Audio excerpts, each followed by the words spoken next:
Hermanos y hermanas, dominicanos y dominicanas, donde quiera que se encuentren.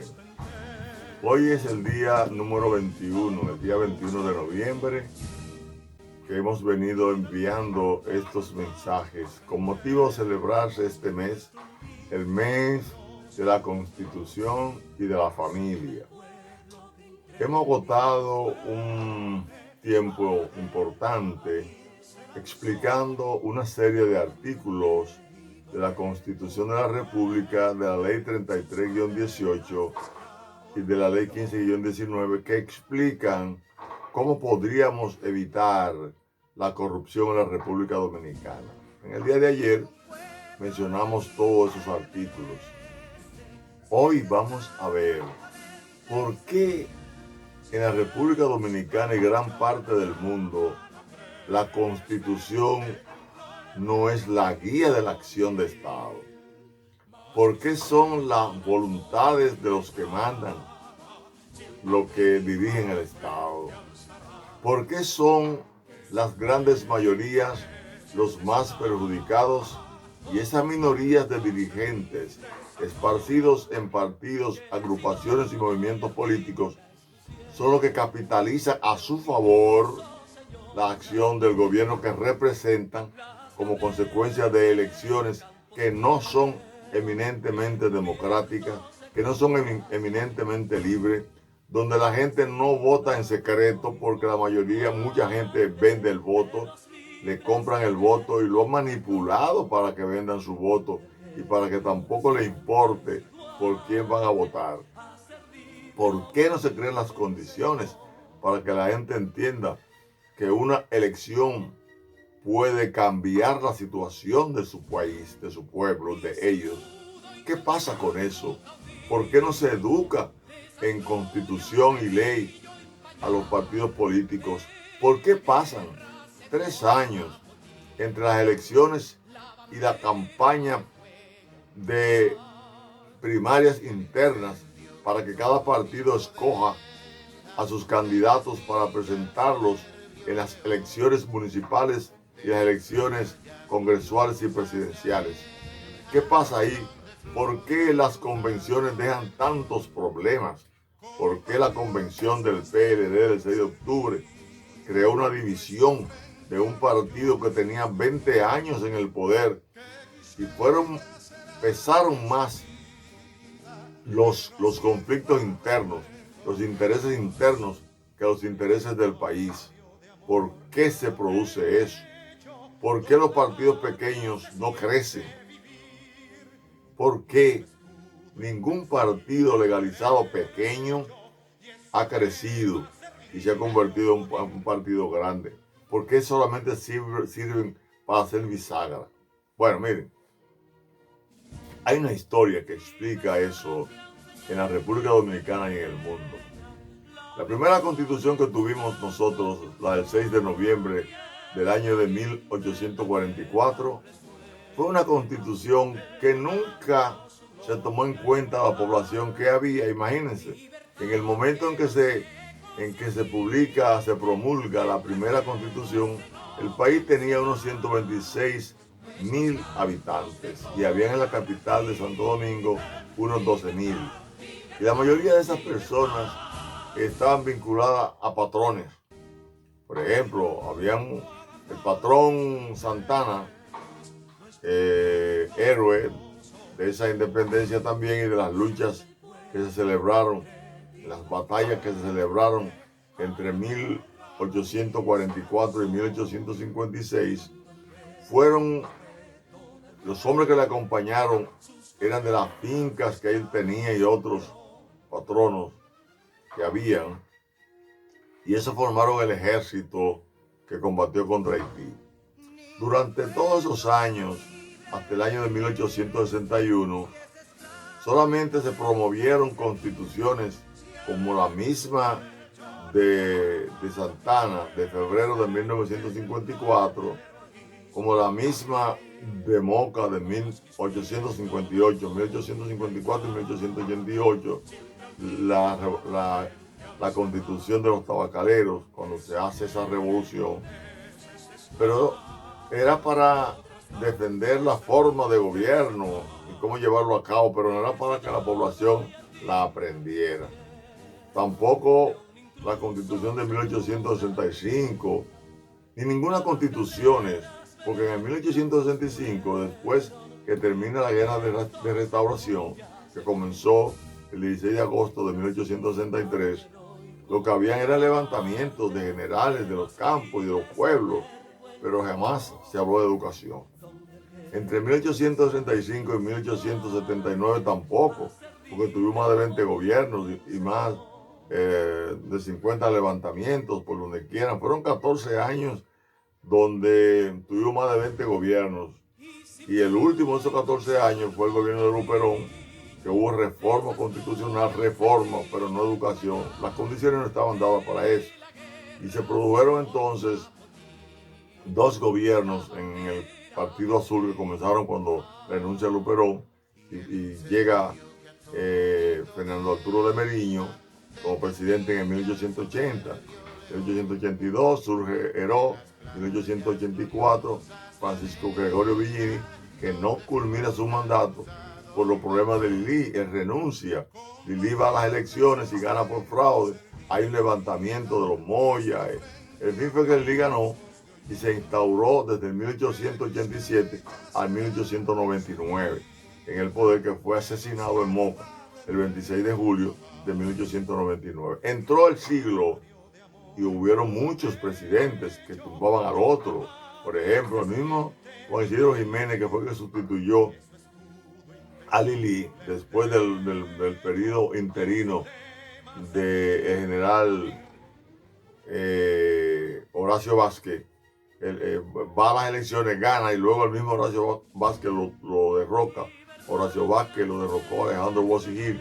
Alejandro Bossi Gil lo derroca Morales Languasco. A Morales Languasco lo derroca Moncáceres, que justamente el 19 de este mes fue asesinado. Después de Moncáceres vino el gobierno de Noé. Después de ahí, del gobierno de Noé, vino el general Borda Valdés. Después de Borda Valdés vino Ramón Báez, que era hijo de Buenaventura Báez, y se hicieron las elecciones de 1915, ganó Juan Isidro Jiménez. Le quisieron imponer un ministro de la Fuerza Armada americano, no aceptó. Buscaron a Francisco Enrique Carvajal, tampoco aceptó, e hicieron la invasión. La invasión duró 8 años. Después de ahí viene Horacio Vázquez. La constitución fue nuevamente modificada en el 1924, pero nada más era para justificar la forma del gobierno, el periodo de gobierno, que fue violado inclusive en el 1927, 26-27, cuando hubo la prolongación para que en vez de 4 años, Horacio Vázquez durara 6. Luego eso trajo el conflicto entre el ministro de Hacienda, Moya, y el vicepresidente Dolores Alfonseca. En el mecho de Moya y Dolores Alfonseca crearon una contradicción interna que provocaron la subida de Trujillo al poder cuando dieron el golpe de Estado junto a Estrella Ureña el 23 de febrero de 1930. Trujillo entonces quien se gana el espacio para llegar o lo provoca y de manera compulsiva logra ser presidente y juramentado el 16 de agosto de 1930. 31 años duró la tiranía de Trujillo y nunca se habló de enseñar la Constitución en ninguno de esos gobiernos.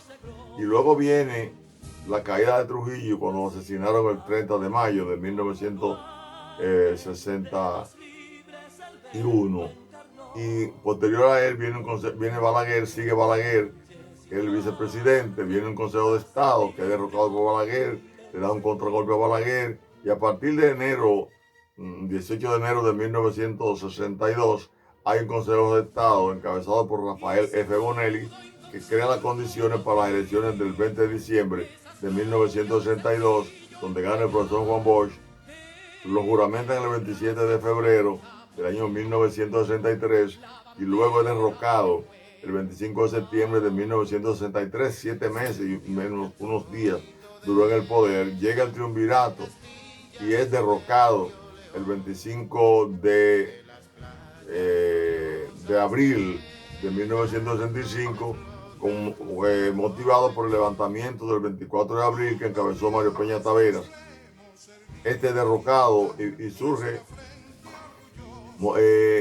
Molina Ureña. Molina Ureña, que era el presidente de la Cámara de Diputados del gobierno de Juan Bosch, en la ausencia del presidente de la Cámara de Senadores y de Juan Bosch, es el presidente interino, pero se asila ya el 25 o 26 ya estaba asilado, y cuando las tropas se enfrentan al puente Duarte en distintos puntos de la capital, el 27 gana los constitucionalistas, pero el 28 piden la intervención norteamericana, la gente de San Isidro. El gobierno, se dan dos gobiernos en el periodo de la Revolución, que es el gobierno de Francisco Alberto Camaño Deñón, juramentado el 4 de mayo de 1965, y el 15 surge la del llamado héroe nacional Inver Barrera, que debió haberse quitado esa condición por muchas razones, porque colaboró con las armas extranjeras en contra de nuestro país, y eso está consagrado en la Constitución Dominicana.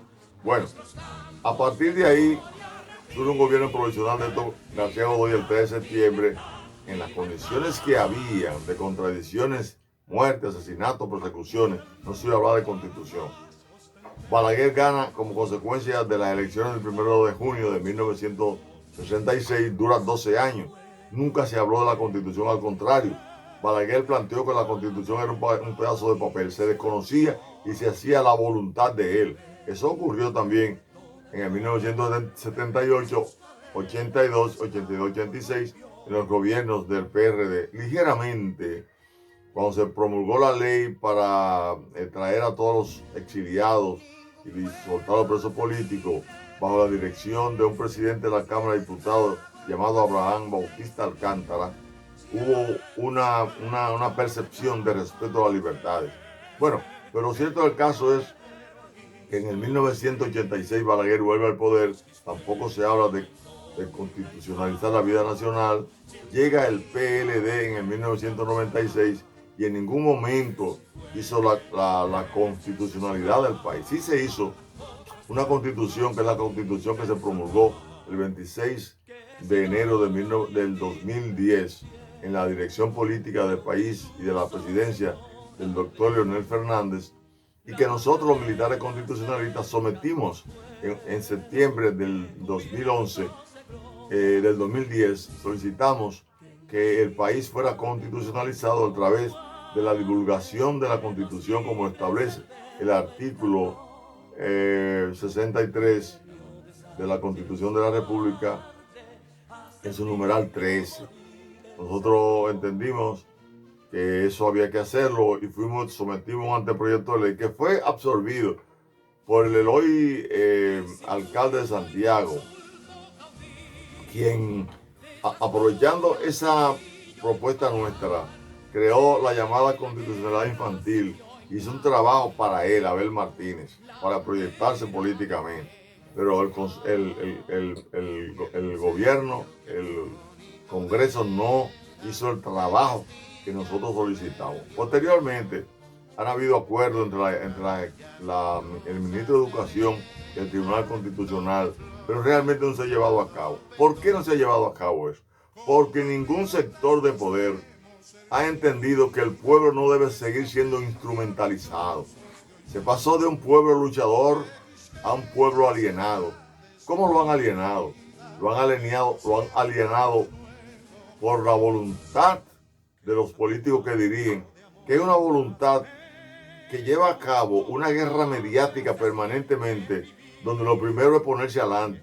Siempre se sienten perseguidos y se adelantan y se llevan acusando uno al otro, y así entretienen al pueblo, y esa división se proyecta hasta el último rincón donde están los sectores desposeídos, y la gente también lleva a cabo esa división, y vivimos divididos, y no hay un punto de unión para salvar la patria de ese condicionamiento que se ha hecho para vivir en corrupción, vivir en impunidad, porque eso le da beneficio a los que dirigen el poder. Hemos trabajado nosotros para que la vida nacional se constitucionalice.